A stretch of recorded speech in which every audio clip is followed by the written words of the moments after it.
so my name is Vas. I'm founder and CEO of LoyaltyPlant, and today I would be happy to talk about digital customer engagement. But before that, really want to share a couple of moments from my previous day when we met Azerbaijan team. We almost got a tour at almost all the top stores here, and it was quite amazing. But the best picture that really inspires me is this one. And looking at this picture, don't really look at these guys, look at this. You see Starbucks, how many customers? Second Cup, how many customers? Okay, so on this one, I think we could basically finish the conference. So just go to those guys, just ask how it's done, and So Jim, I think we're good. Just kidding, we have a lot of work to do. So.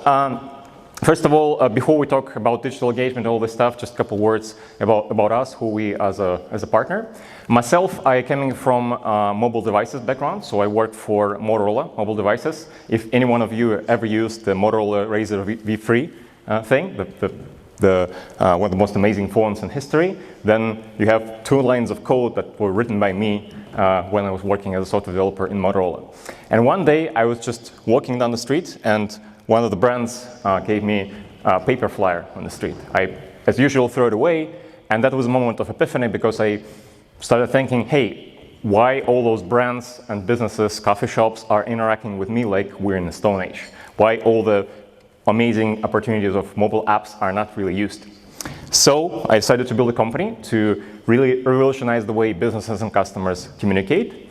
And since that day, our mission is to empower innovators, you guys of the QSR restaurant market, the guys who really prioritize exceptional customer experience, who know that, who understand how it's done, and become a dedicated partner for them, help them to achieve some game-changing business results.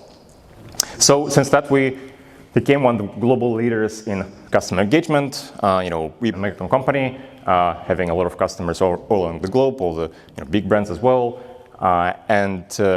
essentially, as a platform, we now a partner of Second Cup company. As a platform, we are having a reliable mobile app and website for ordering, all those things. We have loyalty and gamification engine, CRM with AI-powered campaigns, and we provide a marketing support as a whole package, not just the tech.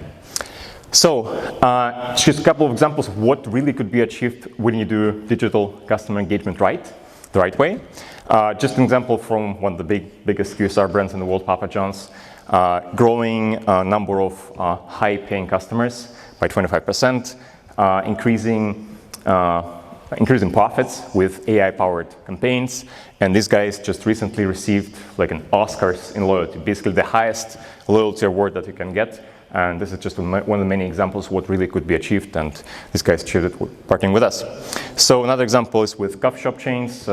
Our yes customers really doing the A/B testing and launching app in one store, not launching it in the other store. And if you do everything right, if you use all the powerful features, then you see quite amazing results. So those are just one of the many things what could be achieved. And what I wanted to do for this presentation really to share some insights of what we see happening right now on the market, and some of the insights that we believe Second Cup should definitely look into, and something that we need to implement next year. So first of all, if you ask customers, if guys like Forrester ask customers, what's really important for you? The question is it more important what you buy or actually how you buy it? So essentially, things over experiences. The clear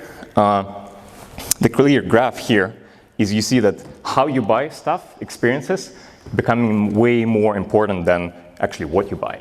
And you see this spike down, and guess what happened in 2020? That was the COVID spike, obviously. So everything is back on track. People really value experiences way more than actually what they're buying. So very important, again, as folks told before, very important to focus on the experiences. Second insight, very important, digital native guys, the folks who grew up like this, these guys are now your paying customers. These guys getting a job for the first time, they're spending money, they're happy about that. Let them spend their money at your stores. So, all the great numbers here, more and more brands are really focusing on the Gen Z generation who is starting to make their money and spend it. These guys are digital natives. You should think about them, and you should build your brand and experience with that in mind, with these guys with 3 years having a iPad in front of them. Then leveraging AI-driven personalized communication instead of broadcast marketing. All the social media, it's fine. You obviously have to do that. But in today's world, in the world of personalization and especially AI, you saw a couple of examples, a couple of case studies I shown you, and those results were achieved with deep personalization, because that's really what increases the conversion, almost doubles the conversion.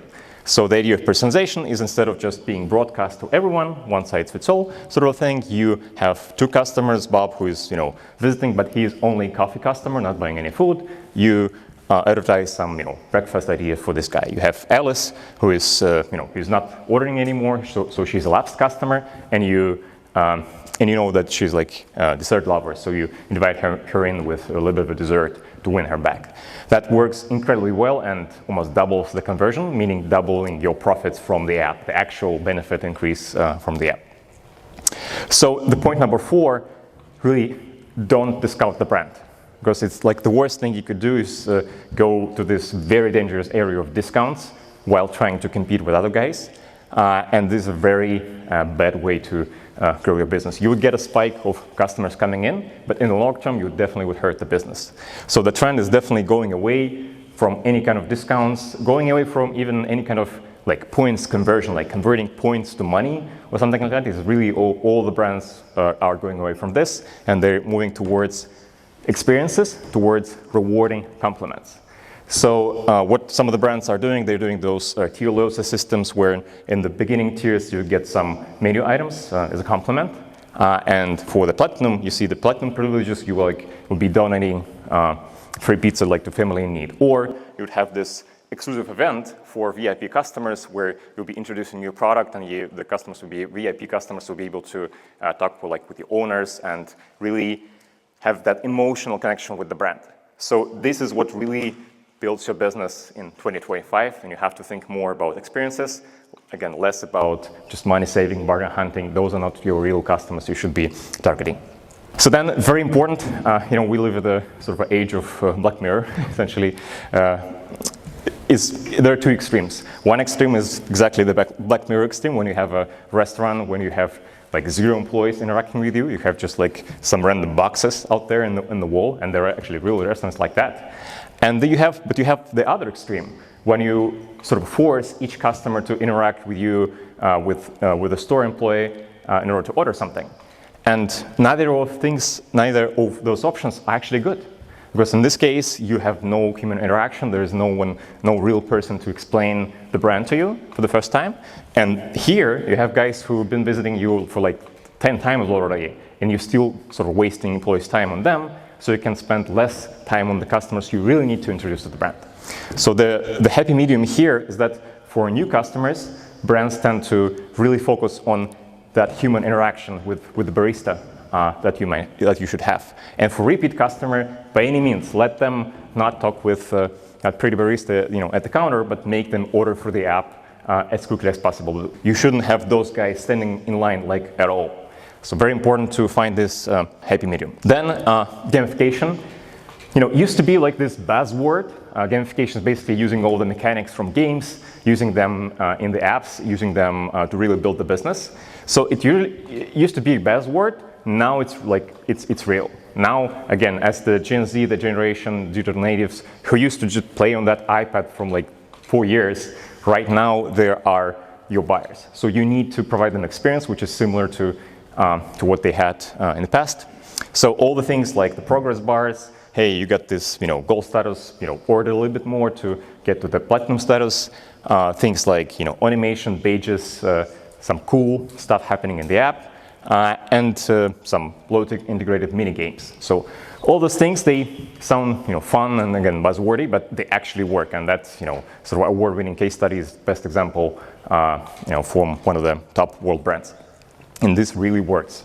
And even older customers are really enjoying that. At least that's what the data shows. So definitely leverage gamification. Now is the time to use it. Then providing Uber-like customer experience, as we call it. So previously, taxi was the thing that you basically order maybe twice a month to go to the airport and back. And what Uber did, they essentially make it so damn easy to order from your phone, just with one click of a button. And this is how the second cup experience should look like. And you can achieve that only by having a direct connection between the POS system, between the app, between the KDS system. So there has to be absolutely no speed bumps on that way. Just quick payment, order paying in the KDS, and you should invest in that infrastructure. You should buy those kitchen displays, buy those scanners, for example, to scan the QR code. And you can see guys how in Baku is done a super cool way. You show this barcode and it's like scanned. It's like opening a Pepsi can. It's like have this exciting beep when you're scanning this barcode. It really matters. Again, talking about experience, not things. And also, really don't do things that really slow down and kill conversion. Like don't do passwords, don't do any kind of registration unless it's like absolutely necessary. Don't do some kind of like one-time password sent to your phone. Just make it super easy for the users to just buy your product, to just use your loyalty program. And this is what all the brands are starting to understand more and more. And the last, but definitely not least, coming from the, having a mathematics degree and coming from the scientific background, this is really important. Just do the math.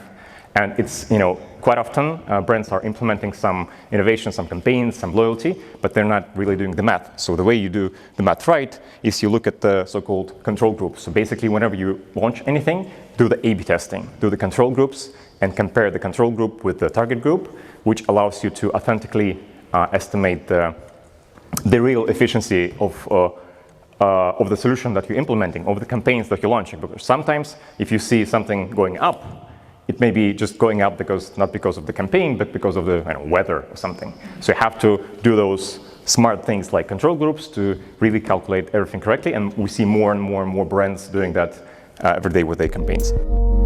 So those are the 8 insights.